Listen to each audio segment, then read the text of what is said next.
Ready, set, go! Registration is now open for the Middle States Commission on Higher Education 2023 Annual Conference.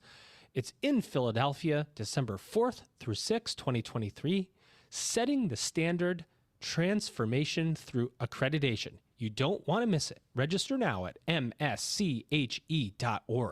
Surprise! We're taking the EdUp Experience podcast to Insights EDU. Join us for an incredible higher education marketing and enrollment management conference, February 20th to 22nd in Phoenix, Arizona. Register now at insightsedu.com and use promo code EdUp to save $50 off your registration.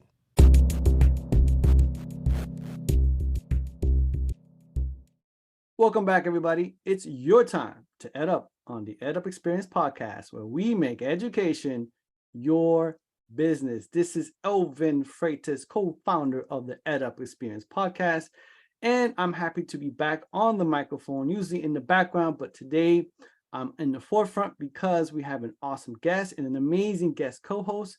So before we get to that, I always like to start by saying thank you all of you who have purchased the book Commencement, the Beginning of a New Era in Higher Education, that Kate Colbert, Dr. Joseph Salustio, my co-founder, and myself put together, and it's been purchased by thousands, and we appreciate your support.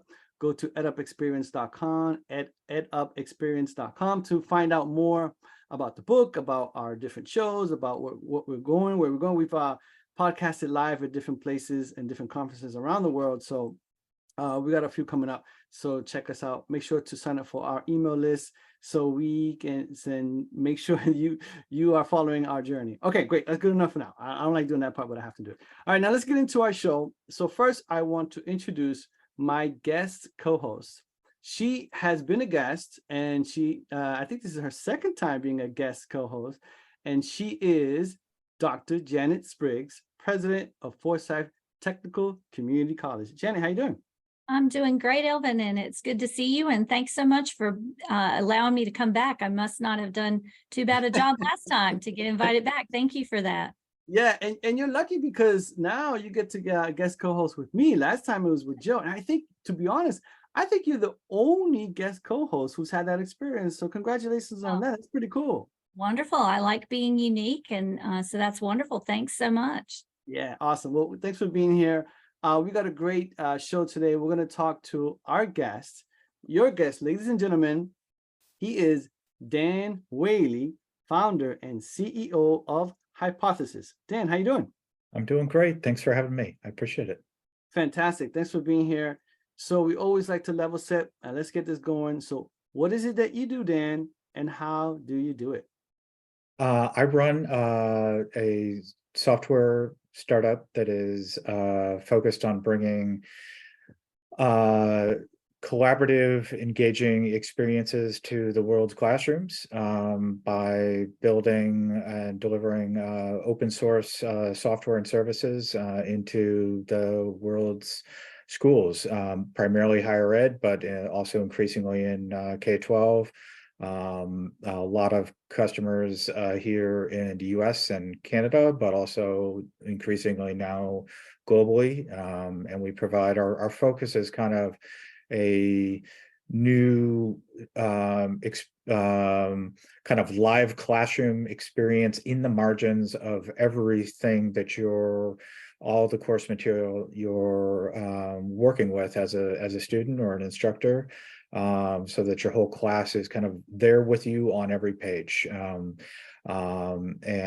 work, our kind of theme is interoperability. We work across, and within all the learning kind of management systems and across most all of the different kinds of texts and course materials that are out there, kind of wherever they might be.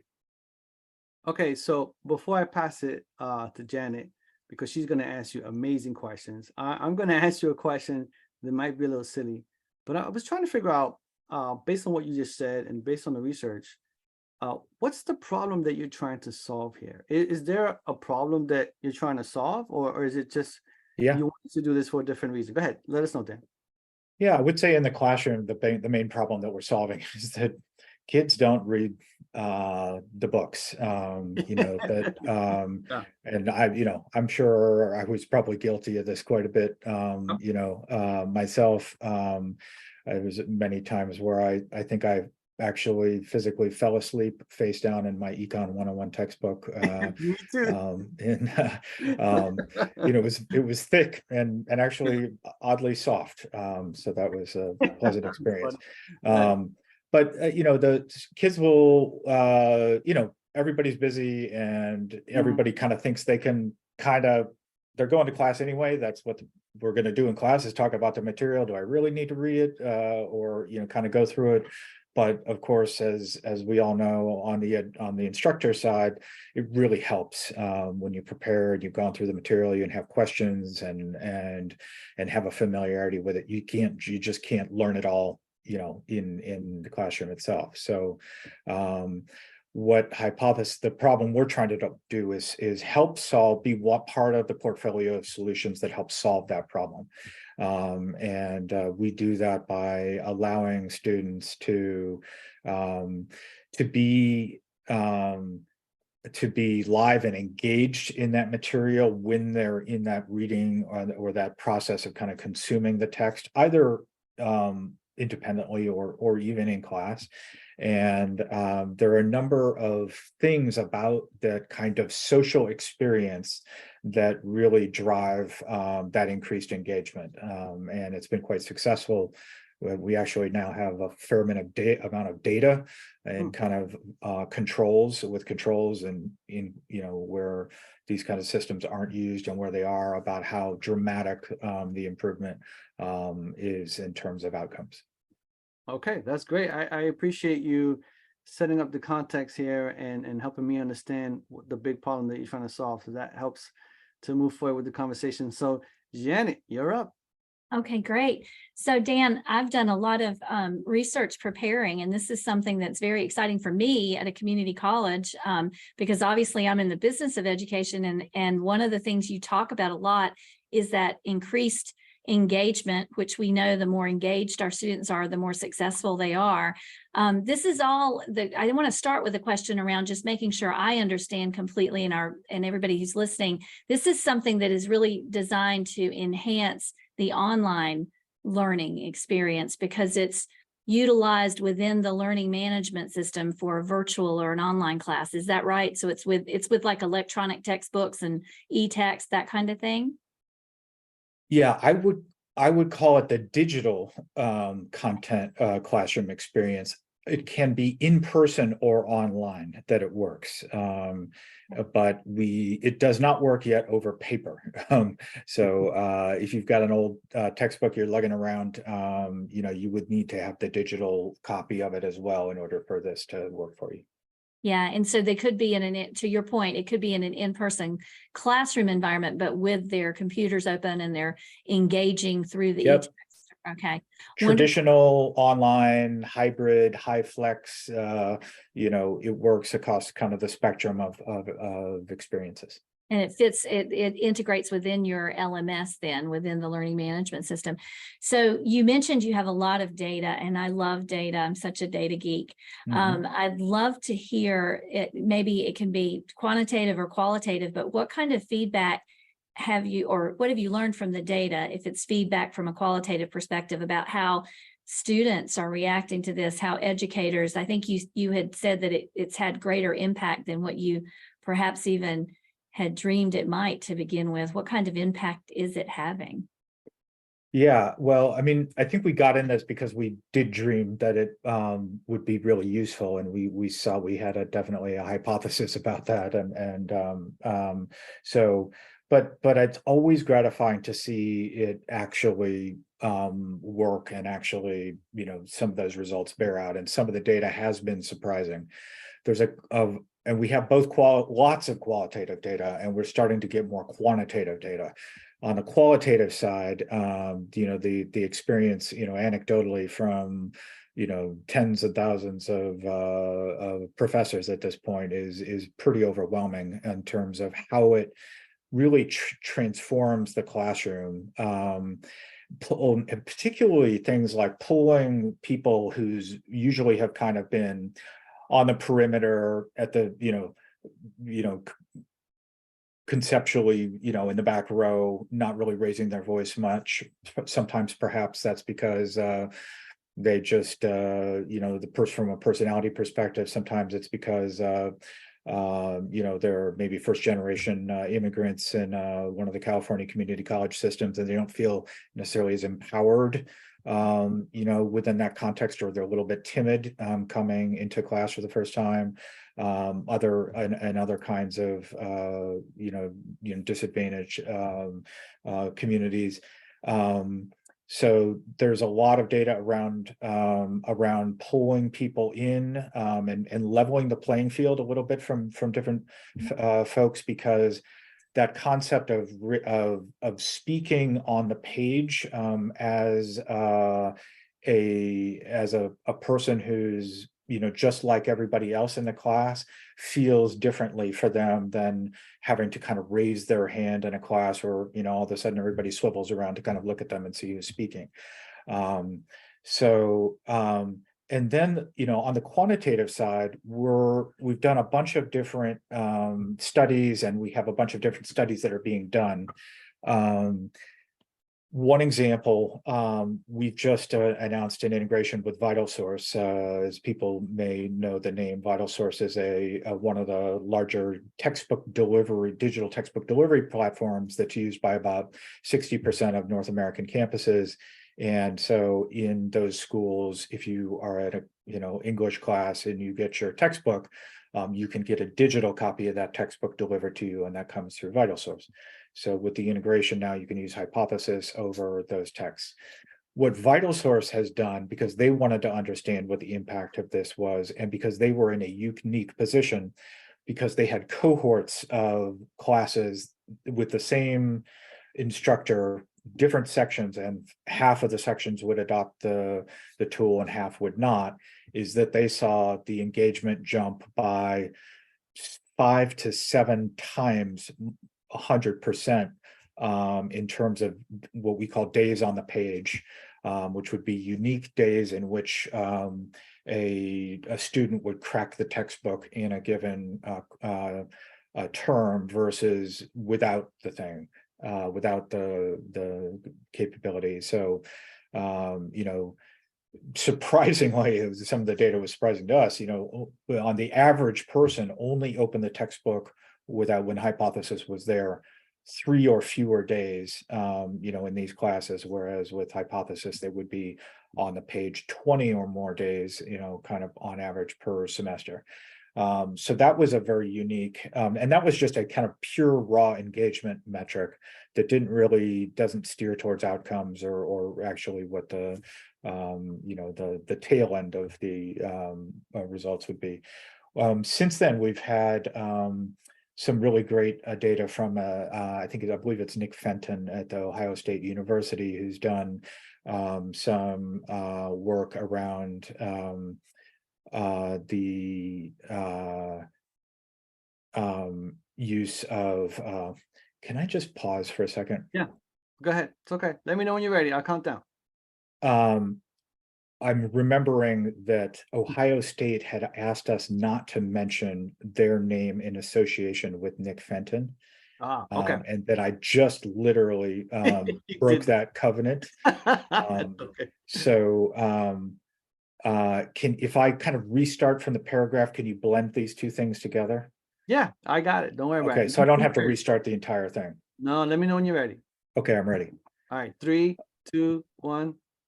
Great. And then recently we've also had some other data from an instructor, Nick Fenton, who teaches at, shall we say, a large, well-known Midwestern university, who has done specific, much more quantitative measurements of the outcomes, in particular with regards to comprehension. And so has used Hypothesis in a kind of controlled environment, and has measured kind of 25% increase in comprehension in terms of the way that he approached the study with students that were using the tool versus students that weren't. So those are also good. There's been, I think, 150 scholarly articles published in over the last 5 years about, kind of the range of different kinds of ways that it's used in the classroom and different kinds of outcomes. So the early data is really encouraging for us. We're working with some of these folks to actually get formal papers written so that we can get published research that documents some of these outcomes. But the early data is very encouraging. Yeah, that's awesome. That sounds great. I wonder what are the so the instructors, the faculty are really excited because they're having more students who are more engaged and they're getting greater comprehension. They're also, if I understand correctly, they are participating in this ongoing dialogue as well, because they're able to then go back in and respond to the students. It's kind of a mutual thing where it's students engaging in the materials with other students and with the professors as well, right? So yeah. So that sounds like there's some interesting shifts in how educators are approaching engaging with this and using it as part of their teaching methodology, right? Yeah, it really just brings the classroom onto the page, because this kind of experience where the students and the instructors can engage with themselves and with each other, that kind of free-flowing thing is kind of what classrooms are all about. That's why classrooms, the social experience of learning in a classroom is presumably effective. And it really just allows you to kind of recreate that online. And it also has a benefit in many cases of kind of what's called flipping the classroom, where the actual in-person time can be focused on really more deeply exploring questions or challenges or whatever that may have been discovered through the interaction, through the online discussion and that kind of peer collaboration. Then they can use really specialize the way that they use that class time in a way that they might not have been able to do before. Yeah. I want to jump back in, Janet. I do want you, Dan, to talk through a very specific example of how students are using this and the faculty and the whole social annotation component of it. If you could talk us through how that actually really works. I mean, give an example of an assignment of how they highlight and what happens and the engagement. If you can kind of get us through that, that'd be great. Yeah. So this is, we would call these the pedagogies of annotation. So there are many different ways that you can use annotation in the classroom as part of the teaching process. All the way from I would call the most unscripted, most free form approach, which is just you add the hypothesis to all your course text and you just tell the students, go for it. If you have a question, you can ask a question, or if you have an insight or something you want to share, maybe you found that this particular passage in one of the texts was kind of difficult to understand, and you found a YouTube video that explains it a lot better. You can just drop it there on the sentence, or and then maybe that helps some other student that had the same kind of challenge.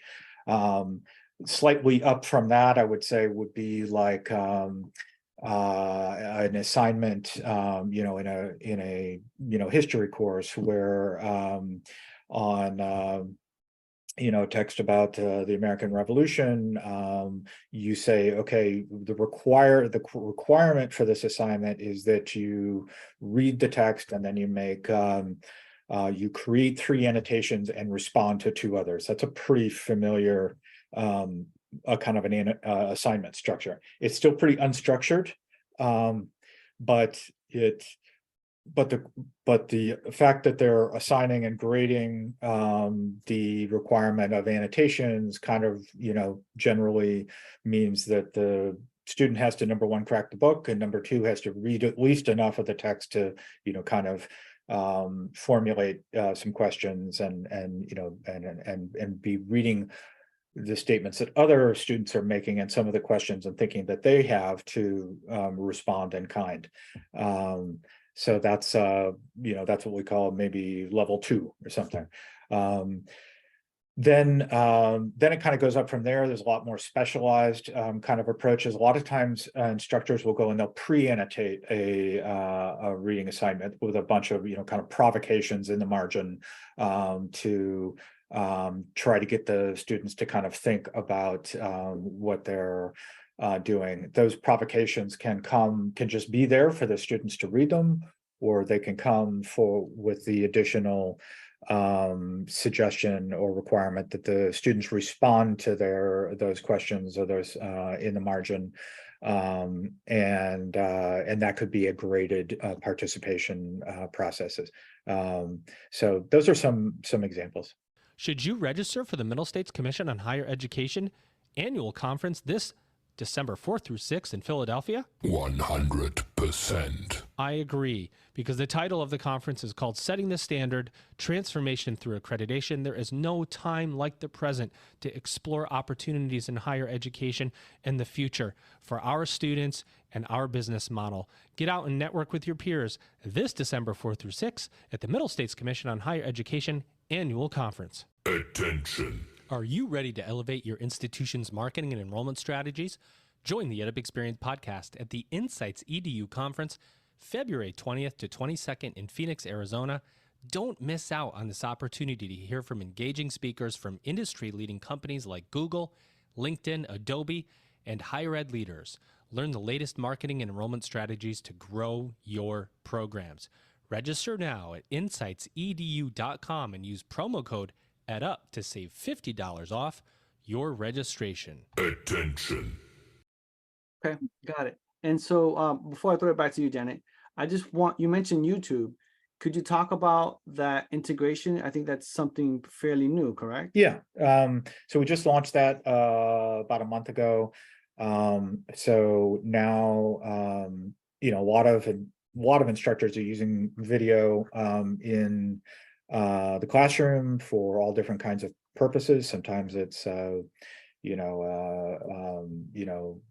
watching some natural phenomenon, or watching something else that's been recorded by somewhere else. Sometimes it's the fact that they are recording their own lectures or have developed their own material, and they want to include that material as part of the lesson plan or whatever. So now with basically any YouTube video made, you can annotate that. You can annotate the transcript of the entire YouTube session. And it turns out that transcripts are available for 99% of all YouTube videos that have any spoken content at all.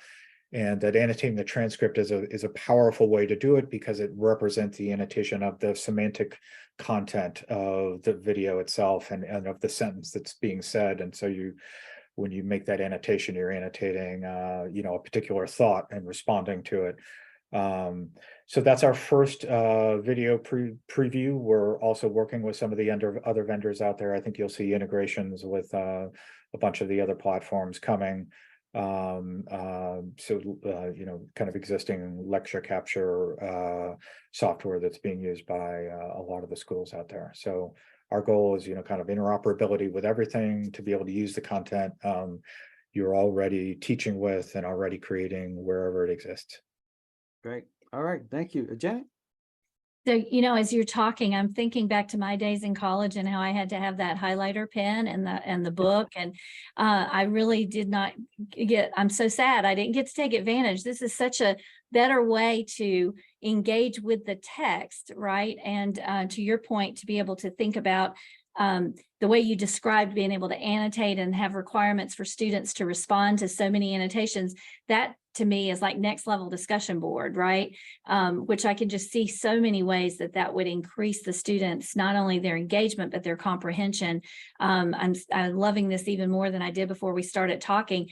I'm wondering if you have any ways that maybe you said you dreamed big about what this was going to mean and how this was going to be used, and that seems to be coming to fruition. Have you seen anything that maybe you didn't expect? How is some way that perhaps users, whether they're the students or the faculty, are leveraging Hypothesis in ways that maybe, Dan, you didn't expect they would be able to do? I mean, I think that we, well, I would say the number one, so we actually started this project a while ago with a broader, more social use case around, the world being able to annotate everything, which is still very much, part of our thesis and DNA. And you can go to Hypothesis right now and download the tool and use it for free to have conversations with whoever you want over, an incredibly wide variety of material. And we have a couple million users that are kind of making broad use of it. I think the first revelation for me was that this was so much more useful than just kind of like fact checking the news. That it really had these kind of deep collaborative use cases in all of these many different fields, from the classroom to the sciences to other kinds of use cases that people have come to us with in the law or in civic discourse and kind of government and beyond. It's been the software has been integrated into lots of things. It's open source. People can kind of use it for whatever they want. Specifically in the classroom, I think just the creativity that people are bringing to how they're using it has really been surprising. We see people, first of all, integrating it into like special software systems that they create to facilitate, a special class on, fact checking the news or something, and they will have it be built into a system that pulls in news articles every day and lets the classroom kind of come together seamlessly on those. We see just the depth of questions that people are asking, the kinds of reactions that we get from teachers, just in terms of how how much it's transformed their teaching, are really gratifying. So. Yeah, that's awesome. And if I could ask another question, is that okay, Alvin, or do you, Of course. okay? Go for it, Dan. So you mentioned, Dan, something that I loved the phrase. I loved when you talked about leveling the playing field. Equity is something that's very important to me personally, but to us at Forsyth Tech at my college, we're really about, in a community college environment particularly, equity is so important because we have such diverse student populations. So I'm wondering if you could, is there anything else you can share about that leveling the playing field? How is this helping those students from maybe underserved populations and also addressing some of those diverse learning needs? And I think in conjunction with that, is this being used in the community college space, to your knowledge? And is it also something that's applicable to K through 12? Yeah, it is definitely being used in community colleges. We are, I would say community colleges are probably, on just by the numbers, our biggest users across the spectrum. Diablo Valley, Las Positas, here in California system, Virginia Community College system, tons of community colleges. And in particular for folks that in the community college, you have such a diversity of different folks that are there for, adult, education, kind of later in life, to kind of upskilling to folks, just regular students that are coming, through the high school system and going on to college. And it helps most with folks that struggle a bit, might be the folks that are struggling a bit more in school, struggling with comprehension. They might be, encountering some material that's really dense and challenging for them. And traditionally, they might have basically been felt like they were kind of alone and on their own, and unable to really get their head, and might drop the class because fundamentally they're trying to both work and go to school at the same time. And this is just more, the material is more challenging than they had potentially expected. and we lose them. And I think what's has been one of the things that we're proudest of is and just thrilled about is seeing that some of the numbers around the changes in drop rates and so forth in those kind of examples. Mhm.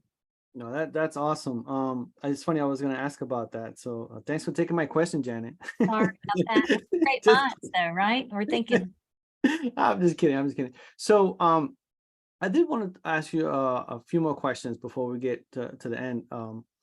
Dan, I did want to know, I'm assuming languages, different languages, that's in the pipeline, right? This is just, how does it work with different languages?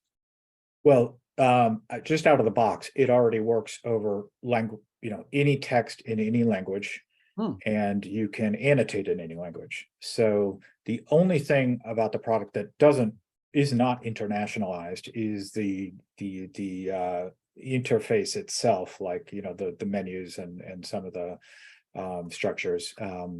We have plans to do that, but people keep asking us for other things first, and so we try to our development schedule is totally driven by user input. So we're focused on what people are asking for the most.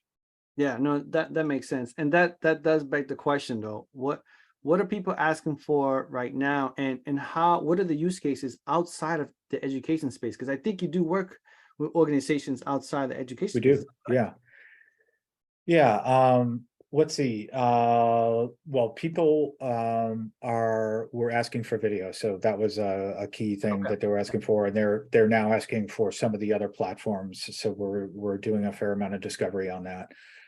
People are asking for image annotation, so they want to be able to take a large image. It could be art or astronomy or something in the medical field, and to be able to make detailed annotations in those images. So that'll be something that we'll put out here fairly shortly. There's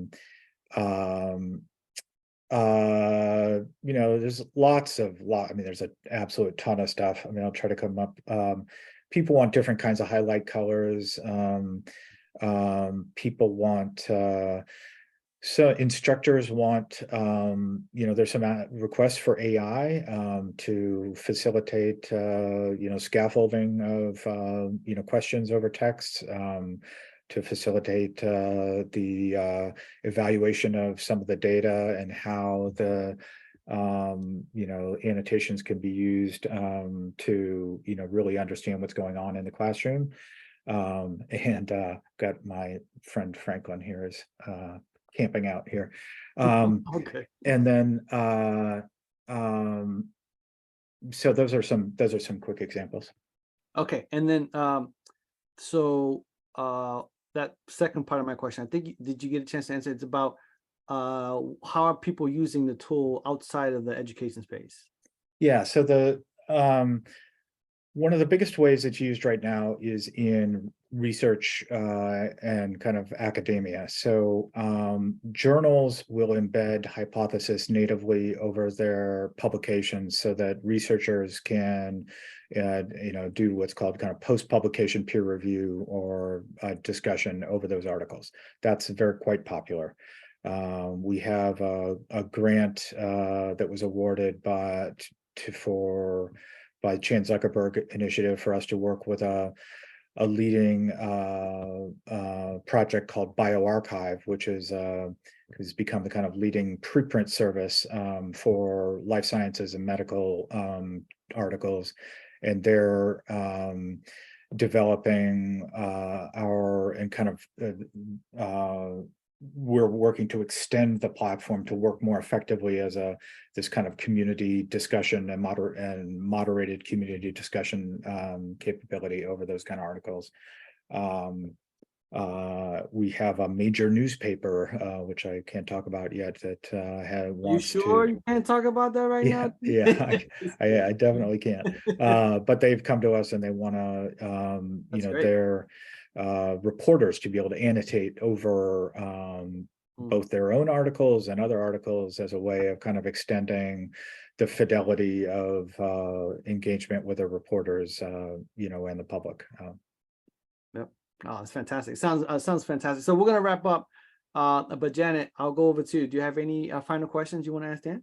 I just have one final question, I think. Elvin, Dan, I'd love to know how you personally use Hypothesis. Is it something that you integrate into your daily life, and give us some hints on how we might be able to learn from you? I use it quite a bit. I use it for really amazingly diverse set of things. First of all, we use it internally at Hypothesis to mark up documents and PDFs that we encounter. It might be a piece of technical documentation that some partner had about how their API works or something like that, and we'll pull it in and create annotations on that. We use it. Let's see. I use it to kind of make notes on things that I'm reading, or tag them, bookmark them, a sense, and to kind of organize them into different groups. And then even like I annotate a lot of recipes because I love to cook, and so I'm going in there and just saying I used 4 carrots instead of 2 carrots, and that way at least I can, or I doubled the amount of chicken stock or something, that way when I pull the article up again, it's easy to see kind of what that change was. That's great. Oh, I love that. So let's get into our final 2 questions, Dan. So the first question is, what did we not talk about today that you wanted to cover in terms of hypotheses, and anything you got coming up? Unfortunately, you can't tell us the name of that newspaper company, but that's okay. But if you have anything else coming up that we haven't covered, feel free to mention that. And then the second question is, and the big one is, and I'm very curious to get your perspective, what do you see as the future of higher education? In terms of things that you guys didn't ask, I mean, we got into this originally because this idea of being able to annotate things is a very old idea. Mark Andreessen, who's the creator of the first Netscape browser, famously integrated an early version of annotation into that first browser in 1993. Wow. And then turned it off after a couple of months because they realized they would have to kind of create this server to host all those annotations, in addition to having to kind of build the software itself. And then so they discontinued it, and now he's written about how he kind of regrets that. So this is it's an old idea, and the idea is that it would be so widely adopted, but based on these interoperable principles that we could discover any person's perspective over anything that we were reading, and that we could discover that in different layers and community groups that those communities can control. So we still kind of hold that larger big vision. You might think of it as kind of this interoperable kind of notion of like a subreddit or something that would work on any page, but instead of having to go to Reddit, you could just see those conversations live on the page in front of you. And because different community layers would be able to control their own contributions and voices, you'd really address a lot of the spam issues and that kind of plague the world's comment sections.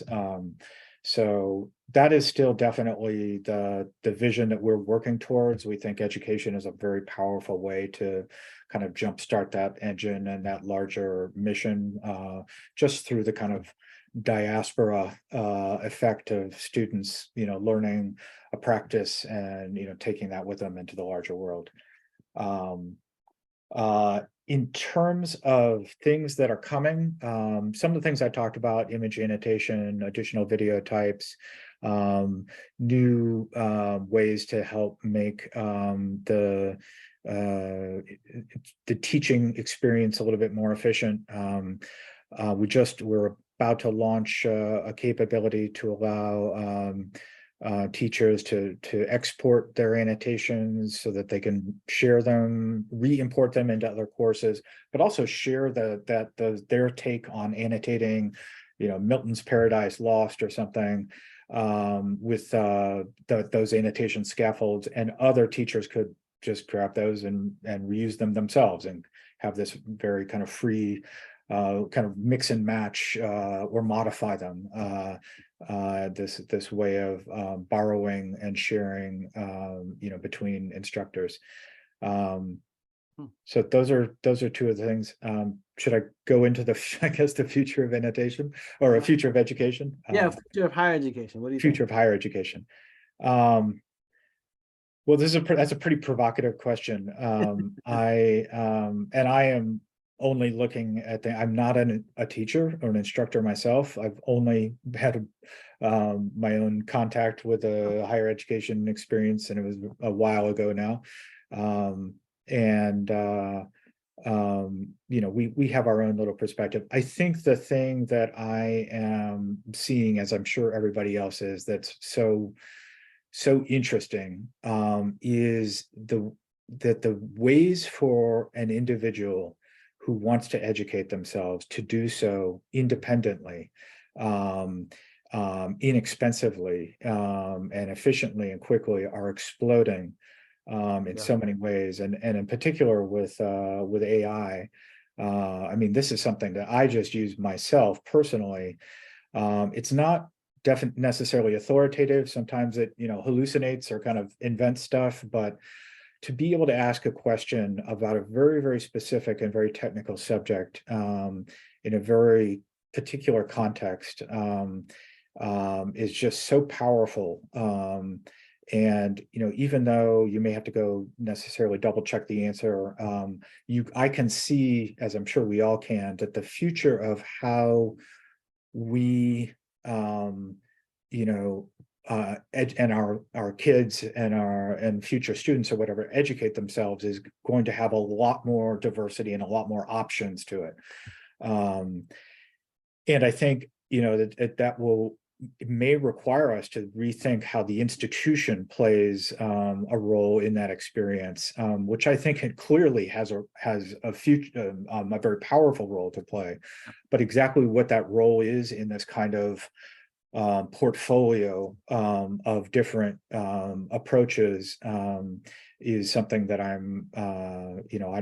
don't know, but I suspect is going to be a big part of what that kind of future of higher education is and how it looks. Well, I appreciate you giving that perspective, Dan. Like I said, I always love to hear folks who are not specifically within higher ed to hear what their perspective is on the future of higher education. I mean, Janet had to answer that question a while ago, Janet. I don't know if you remember that. You were on a 2022, a long time ago, you had to answer that question. But Janet, what did you think about this episode? Oh, this was awesome. I love Hypothesis. I think the stuff that you shared with us, Dan, about how students and faculty are using it to create greater engagement and comprehension, and just to take it to the next level with the content and engaging with the content. It's fabulous. I have to find out if there's any community colleges in North Carolina, any of my colleagues here using it, or call some of my California and Virginia peers and get some ideas from them. We love R&D in community college higher ed, the rip off and duplicate method of training. So I'll see what I can find out. Well, we'd love to be of assistance if we can. So it's been such a pleasure to talk to you guys. Yeah, awesome. Thank you, Janet. And let me outro you, by the way. She is Dr. Janet Springs, president of Forsyth Technical Community College. Janet, thank you once again for being a guest co-host. I think you get a mug now, by the way. I got to tell Joe that we have an EdUp Experience co-hosting mug. So I think you get one now, Janet. That's great. I'll watch the mail. Awesome. And our guest today, your guest today, he is Dan Whaley, and he is the founder and CEO of Hypothesis. Dan, how did you enjoy your EdUp experience today? Oh, I loved it. This is one of the first, kind of longer format, podcasts that I've done like this, and it was fun. I really appreciate the questions and the interest, and so thank you so much. No, thank you. Thank you for being here, Dan. Really appreciate it. So with that, ladies and gentlemen, you've just EdUp'd. Oh, yeah. The Middle States Commission on Higher Education 2023 Annual Conference is in Philadelphia, December 4th through 6th. Setting the standard, transformation through accreditation. Remember, only you can create transformation through networking, knowledge sharing, opportunity, leadership, service, learning, and accreditation. And you'll do all those things at the Middle States Commission on Higher Education Annual Conference this December, 4th through 6th. Can't wait to be there. EdUp will be there. There's going to be over 1,300 attendees, presidents, provosts. The networking opportunities are off the chain. Register now at msche.org. Oh, yeah. Attention higher ed marketing and enrollment management professionals. We are taking the EdUp Experience podcast to Insights EDU. Join us at Insights EDU on February 20th to 22nd, 2024 in Phoenix, Arizona. Gain insight into the latest higher education trends and cutting-edge marketing strategies that'll take your institution's enrollment to a whole new level. This is your opportunity to connect with higher education leaders and marketing experts from across the country. Comprehensive presentations, engaging panel discussions, and more. Insights EDU will equip you to position your institution for growth. Register now at insightsedu.com and use the code EDUP to save $50 off your registration. Can you afford to miss this conference? I don't think so.